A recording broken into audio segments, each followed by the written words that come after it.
if all the devils are chained during the month of Ramadan, how come people continue to commit sins?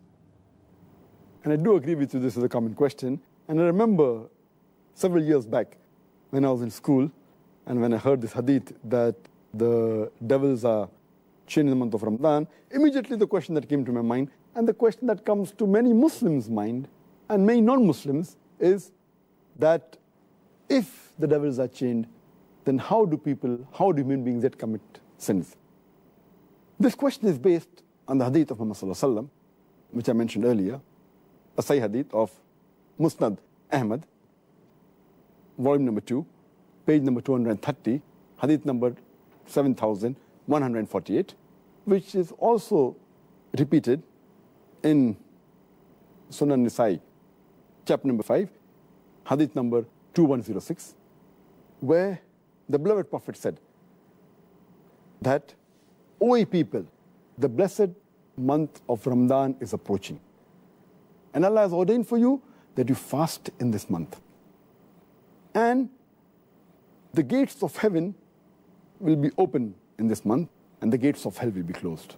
And the devils will be chained. In this month is a night, which is better than 1,000 months. And a person who's deprived of the blessing in this month is truly a deprived person. Now, when we get this hadith, it clearly mentions that in this month of Ramadan, the devils will be chained. And it's a logical question. If devils are chained, then how do human beings yet commit sins? To make the people understand, we have to realize that when the devils are chained, it does not mean that the devils are slain. They have been killed. They're yet present, but they're chained. They're not killed. The power is yet there, but it is diminished. For a better understanding, I'd like to give you an example that when there is a lion or a tiger who is free, there are high chances that he may kill you. Your life is in danger. But the moment that tiger or that lion is chained, you are safe. You are safe as long as you maintain a safe distance. After the tiger has been chained, if you come too close to him, there are chances yet you can be killed. So as long as you maintain that distance from the tiger who is chained, you are safe. Similarly, in the month of Ramadan, if you maintain a safe distance from the Satan, you will be saved. And if you read the Quran, Allah says in Surah Baqarah, chapter 2, verse number 168, be careful of the khutwatu shaitan, of the footsteps of the devil, for he is to you an avowed enemy. Many places Allah subhanahu wa ta'ala says in the Quran that be careful of the footsteps of the devil.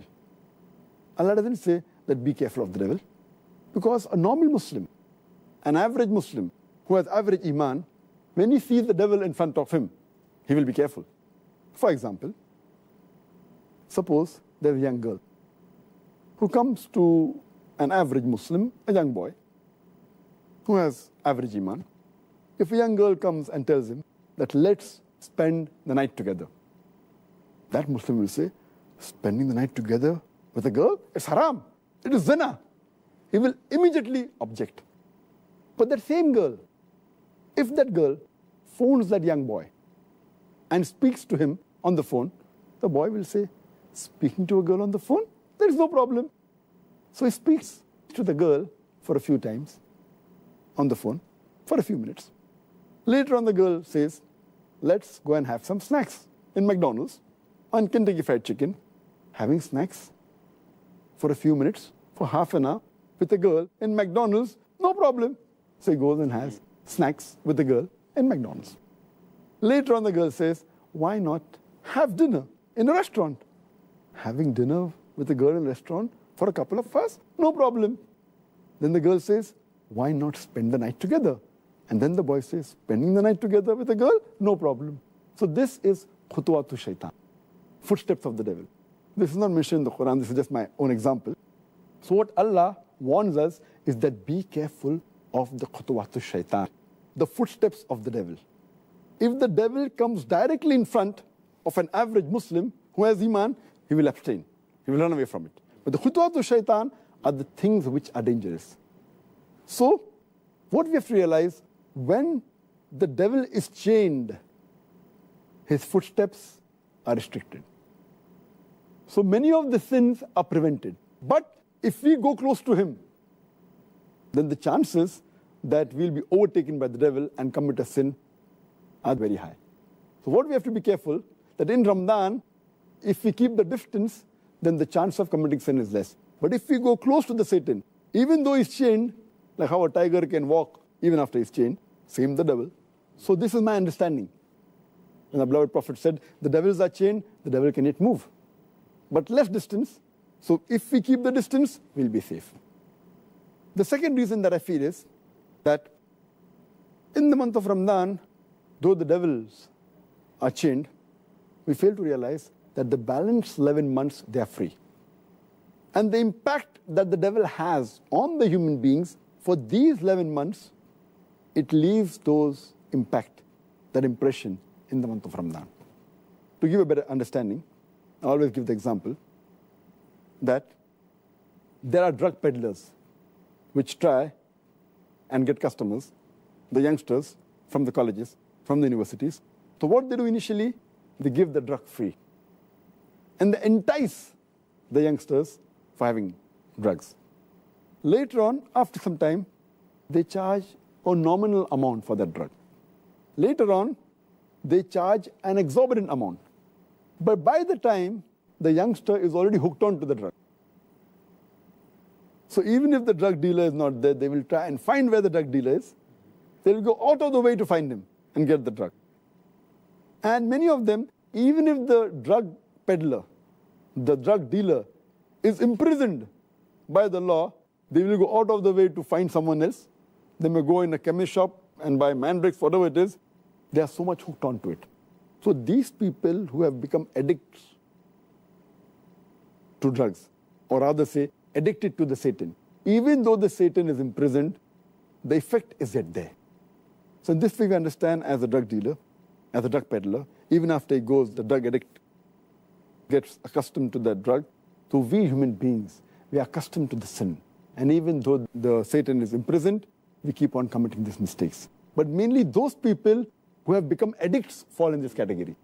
So those who do major sin fall in this category. But the normal Muslims, the average Muslims who haven't become addicted, it's easy for them to stay away from sin. And the third reason that I give is that though there are some scholars who say that in this month of Ramadan, the strong devils, the marids, they're imprisoned. The smaller ones are free. So they keep on committing mistakes.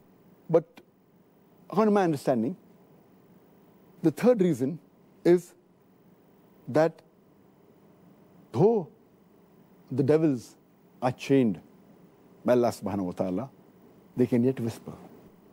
And one of the ways the devils try and get the human beings close to them is by whispering. And Allah says in the Quran, in Surah Nas, chapter number 114, verse number 1 to 6, قُلْ أَعُوذُ بِرَبِّ النَّاسِ مَلِكِ النَّاسِ إِلَهِ النَّاسِ مِنْ شَرِّ الْوَسْوَاسِ الْخَنَّاسِ الَّذِي يُوَسْوِسُ فِي صُدُورِ النَّاسِ مِنَ الْجِنَّةِ وَالنَّاسِ. They whisper in the hearts of the human beings and they withdraw. Amongst them, there are jinn and men. It's talking about the Satans, talking about the devils, who whisper into the hearts of the human being and they withdraw. And among these devils are the jinn and the human beings. So maybe Allah subhanahu wa ta'ala has imprisoned the devils who are the jinn. But the human beings, we are yet free. So one category of devils, that the jinns have been imprisoned, but the Satans are even amongst the men. That's what Allah says. Who are yet free. And yet we have to be careful of the whisper of the devil, the waswasa. This waswasa mainly is the thing that attracts towards the sin. The sins they had committed, but the chances are less. And furthermore, it's clearly mentioned in the full hadith that Allah has ordained for you in this month of Ramadan that you should fast. Only if you fast, according to me, will the devils be imprisoned.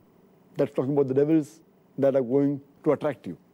So Allah says, if you fast, Allah has ordained for you fasting. and the devils will be put in chains. So the devils that are after you, if you fast, surely they'll be restricted. The criteria for us to be away from the devil is to fast. If you fast with the proper niyyah, seeking the reward of Allah subhanahu wa ta'ala, surely the devil will not be able to entice you. And the best logical way to prove this is if we check the crime rate of the Muslim countries during Ramadan, it goes down. But if you check the crime rate of the non-Muslim countries in Ramadan, it is the same. The reason is that because they are not fasting, the non-Muslims, this devil yet has an effect on them. Because the Muslims are fasting, if not all properly, at least majority, or at least quite a large number. So because of that, the crime rate in the Muslim countries in the month of Ramadan is low as compared to the other months. But the crime rate in the non-Muslim country is approximately the same, indicating otherwise, even the non-Muslims, they will not commit any sins. So the criteria is that you have to fast properly for the sake of Allah subhanahu wa ta'ala.